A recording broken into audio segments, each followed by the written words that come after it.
আর সংসার নষ্টের জাদু কারো উপর করা হলে সাধারণত তিনটি আলামত তার মধ্যে প্রকাশিত পেয়ে যায়। আপনারা হয়তো অনেকেই ভাবেন যে সংসার নষ্টের আবার জাদু হয় কিনা। দেখেন, সংসার নষ্টের জাদু বর্তমানে অনেক ব্যাপকভাবে হচ্ছে এবং রাসূল সাল্লাল্লাহু আলাইহি ওয়াসাল্লামের উপর পর্যন্ত জাদু হয়েছে।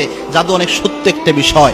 লাবিদ বিন আসাম আল্লাহর হাবিব সাল্লাল্লাহু আলাইহি ওয়াসাল্লামের উপর জাদু করেছিলেন এবং কি আল্লাহর হাবিব সাল্লাল্লাহু আলাইহি ওয়াসাল্লাম জাদুর প্রভাবে এতটা রোগাক্রান্ত হয়ে থাকতেন, প্রায় সময় আল্লাহর হাবিব সাল্লাল্লাহু আলাইহি ওয়াসাল্লাম বিছানায় পড়ে থাকতেন অসুখ হয়ে।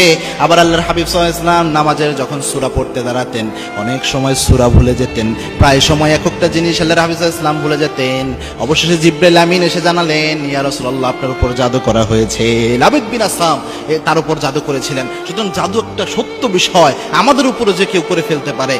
তিনটি আলামত যদি আপনি দেখেন তাহলে বুঝতে পারবেন যে হয়তোবা এমন জাদু করা হয়েছে। যেহেতু এক ভাই প্রশ্ন করলেন যে সংসার নষ্টের জাদু হলে কি কি হয়, তার মধ্যে এক নাম্বার যে আলামতটা সেটা হচ্ছে, যদি এমন দেখেন পারিবারিক জীবন পরিচালনার ক্ষেত্রে যে আপনার স্ত্রী নরম সরম মেজাজের মানুষ ছিল, অত রাগী মেজাজ বদমেজাজি মানুষ ছিল না, কিন্তু ওই স্ত্রী হঠাৎ করে কি যেন হয়ে গেল, অনেক বদমেজাজি হয়ে গেছে, কথা বললেই রেগে উঠে, যে কোনো কিছুতে রাগ করে, অনেক চিল্লা ফাল্লা করে, এরকম আচরণ স্বাভাবিক তবিয়ত ন্যাচারাল যে মেয়েদের বৈশিষ্ট্য এটা থেকে বের হয়ে এসে অনেক রাগী মেজাজি হয়ে গিয়েছে, তাহলে বুঝতে পারবেন হয়তোবা এটা জাদুর প্রভাব হতে পারে, অথবা যে কেউ তাবিজ করতে পারে, এরকম কোনো কিছু হয়ে যেতে পারে।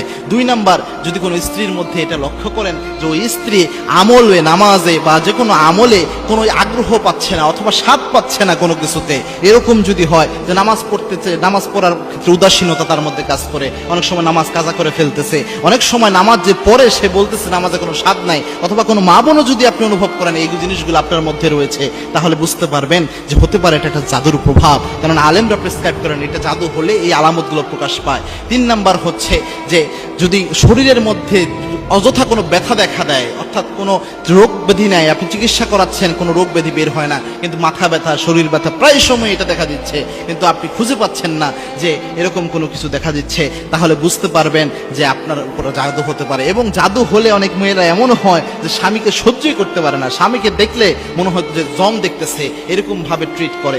এরকম আচরণ যদি কোনো মেয়ের মধ্যে দেখেন তাহলে বুঝতে পারবেন জাদু করা হতে পারে। সেক্ষেত্রে কয়েকটা আমল রয়েছে, বিশেষ করে আয়াতুল কুরসির আমল তো অবশ্যই করবেন, 3 কুলের আমল অবশ্যই করবেন, সূরা বাকারার শেষ 3 আয়াত অবশ্যই পড়বেন, এরপরে সূরা হাসরের ওই আয়াতগুলো পড়বেন, এরপরে সূরা মুমিনুনের শেষ 4 আয়াত পড়বেন। এর পাশাপাশি একটা দোয়া সকাল সন্ধ্যা 3 বার পরে শরীরে ফু দিবেন। কোনো জাদু থাকলে আল্লাহ রাব্বুল আলামিন সেটা নষ্ট করে দিবেন। আল্লাহর হাবিব সাল্লাল্লাহু আলাইহি ওয়াসাল্লাম জানিয়েছেন, কোনো ব্যক্তি যদি সকাল সন্ধ্যা 3 বার শুধু পড়তে পারে বিসমিল্লাহিল্লাযী লা ইয়াদুররু মা ইসমিহি শাইউন ফিল আরদি ওয়ালা ফিস সামা ওয়া হুয়াস সামিউল আলিম, আল্লাহর হাবিব সাল্লাল্লাহু আলাইহি ওয়াসাল্লাম বলেছেন এই দোয়াটা যদি কোনো ব্যক্তি পড়তে পারে ওই ব্যক্তির দায়িত্ব স্বয়ং আল্লাহ নিজ হাতে গ্রহণ করে নেয়। সুতরাং এই আমল করবেন, ইনশাআল্লাহ জাদু থাকলেও আল্লাহ রাব্বুল আলামিন